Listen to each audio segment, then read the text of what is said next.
सभी लोग। मैं डॉक्टर क्षमा सिंह जीएसएम महाविद्यालय के यूट्यूब चैनल पर आपका हार्दिक स्वागत करती हूँ। बच्चों, मैं आपके लिए फिर एक नई विधा के साथ उपस्थित हुई हूँ हिंदी साहित्य के। उसमें आज मैं कहानी के बारे में आप सभी को समझाऊंगी और बहुत आसानी से पूरी तरीके से आपको समझाने की कोशिश करते हैं। चलो हम और आप आज कहानी के बारे में हिंदी की विधा समझते हैं। तो बच्चों, मैं हिंदी साहित्य की एक नई विधा, जैसे कि आपको पता है कहानी, आज हम लोग कहानी के बारे में समझते हैं। तो बच्चों, कहानी का अर्थ एवं परिभाषा, ठीक है। अर्थ क्या है? कहानी वह साहित्यिक गद्य विधा है जिसमें जीवन के किसी एक पक्ष का कल्पना मिश्रित मार्मिक एवं रोचक चित्रण होता है। कहानी की रचना करना एक कला है। साहित्य में कहानी को सशक्त विधा माना गया है। जैसे कि मैंने एक परिभाषा यहाँ लिखी है चार्ल्स बैरेट के हिसाब से। आधुनिक कहानी क्या है कि कहानी एक लघु वर्णनात्मक रचना है जिसमें वास्तविक जीवन को कलात्मक रूप में प्रस्तुत किया जाता है। कहानी का प्रमुख उद्देश्य मनोरंजन करना होता है।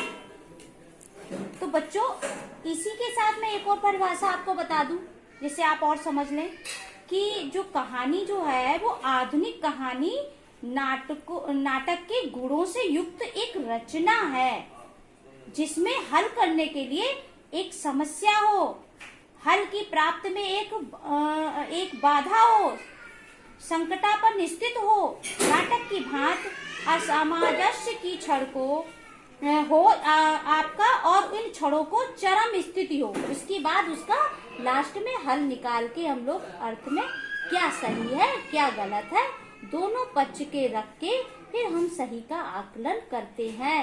ये कहानी होती है। तो बच्चों, कहानी का अगले आपका पॉइंट है कहानी की विधा का विकास। विकास के बारे में बच्चों में समझा दूं आपको कि जो कहानी का विधा का विकास है वो आपका मैं सनों के हिसाब से आपको देखो इस तरह से मैंने लिख रखा है। जैसे विकास में आपको उसमें काफी क्वेश्चन पूछे जाते हैं सीटेट टेट में आप। तो यहाँ पे हम लोग बच्चों कहानी के विकास पे थे, जहाँ पे हमने बताया था आपको किस तरीके से बहुत से तमाम प्रश्न पूछे जाते हैं हर एक कंपटीशन में। तो मैं एक थोड़ा सा आपके लिए सभी के लिए लेके आई हूँ जिस तरीके से आपको आसानी से होगी डेट बाय डेट इस तरह से कौन सी कहानी किसने लिखी। तो देखिए 1910 में जो 1960 के बीच हिंदी कहानी का विकास जितनी गति के साथ हुआ उतनी गति से किसी अन्य साहित्यिक विधा का विकास नहीं हुआ। ये बिल्कुल आप पक्का समझ लीजिए। हिंदी कहानी का विकास पहला दौर जो है ना सन 1900 से 1915 तक था, जिसमें आपका मन की चंचलता माधव प्रसाद मिश्र थे। 1907 में गुलबहार किशोरीलाल गोस्वामी जी थे। 1902 में पंडित और पंडितानी गिरजा दत्त वाजपेयी जी थे। 1903 में 11 वर्ष का समय रामचंद्र शुक्ल थे। 1907 में विद्या बहार में विद्यानाथ शर्मा जी थे। 1909 में राखी बंद भाई वृंदावन लाल वर्मा जी थे। 1909 में ग्राम लिखी गई कहानी का नाम था जयशंकर प्रसाद जी ने लिखी थी। 1911 में सुखमय जीवन चंद्रधर शर्मा गुलेरी जी ने, और 1911 में रसिया बालम जयशंकर प्रसाद जी ने। 1912 में आपका परदेसी विशंबरनाथ जिज्जा जी ने।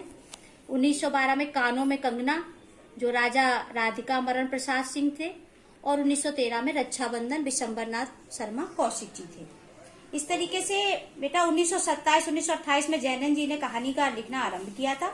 उनके आगमन के साथ ही हिंदी कहानी का एक नया उत्थान शुरू हुआ, और सन 1950 के आसपास से हिंदी कहानियां एक नए दौर से गुजरने लगी जिसे आधुनिकता बोध की कहानियां या कहानियों को नाम दिया गया। तो इस तरीके से बेटा अब अगला पॉइंट आपका है कहानी का वर्गीकरण। तो कहानी का वर्गीकरण में आपका वर्गीकरण में घटना प्रधान कहानियां होती है। दो वर्गीकरण है, मनोवैज्ञानिक कहानियां हो गई, चरित्र प्रधान कहानियां हो गई। तो आपका क्या हुआ, घटना प्रधान कहानी है। जैसे कि घटना प्रधान कहानी मतलब क्या हुआ कि जैसे कि इसके नाम से पता चलता है कि इस प्रकार की कहानियों से घटनाओं का क्रमवार वर्णन अथवा उनका संकलन मात्र प्रधान लक्ष्य होता है। जैसे ऐतिहासिक कहानियां, इनमें से गंभीर चिंतन का कोई स्थान नहीं होता है। मनोवैज्ञानिक कहानियां, इस प्रकार की कहानियां जो है ना मानव में आचरणों, चरित्रों तथा मनोभावों की अभिव्यक्ति मनोवैज्ञानिक पृष्ठभूमि में की जाती है।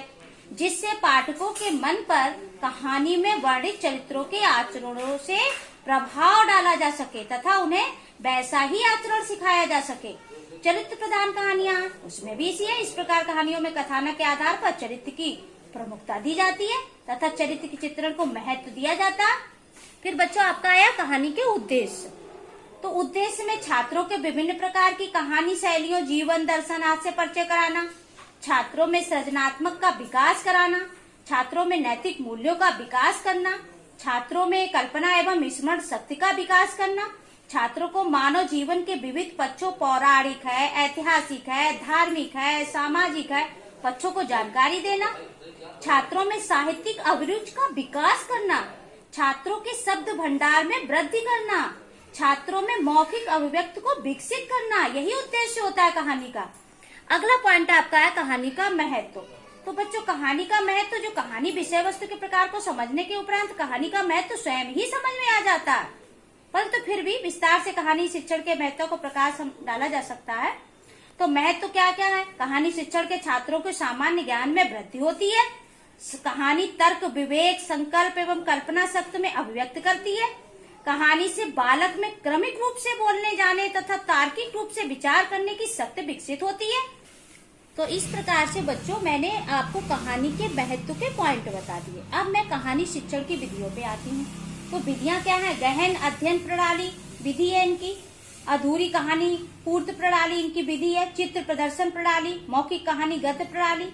तो कहानी अध्ययन प्रणाली में क्या है? कहानी अध्ययन प्रणाली का अर्थ है कहानी में आए कठिन शब्दों, विचारों, मुहावरों, लोकोक्तियों आदियों का व्याख्या करते हुए कहानी को पढ़ना, कहानी के कथन संदेह को उपदेश निर्देश, कहानी की अन्य कहानियों के तुलना, महत्व आदि पर विचार करने में इसमें सम्मिलित होता है। अधूरी कहानी पूर्त प्रणाली में आपकी कहानी का मात्र शीर्षक देकर, कहानी का आरंभ 2-3 वाक्यों से करके अथवा एवं अनुच्छेद देकर पात्रों, घटना, वातावरण, उद्देश्य आदि को सभी छात्रों को छोड़ दिया जाता है।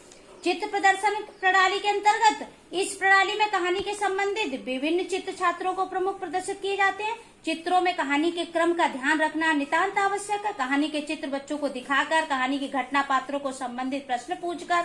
मौखिक कहानी आ गई, उसमें आ गया अध्यापक जो है ना छोटी कक्षाओं में इसी विधि का प्रयोग करके पढ़ाते हैं। उसमें स्वाभाविक का गुण अधिक होता है। यह विधि एकाग्रता एवं श्रवण शक्ति का विकास करती है, परंतु कहानी रचना केवल मौखिक रूप से ही करने में सहायता करती है। इस प्रकार से आपके कहानी की विधियां आपने कहानी के बारे में समझा।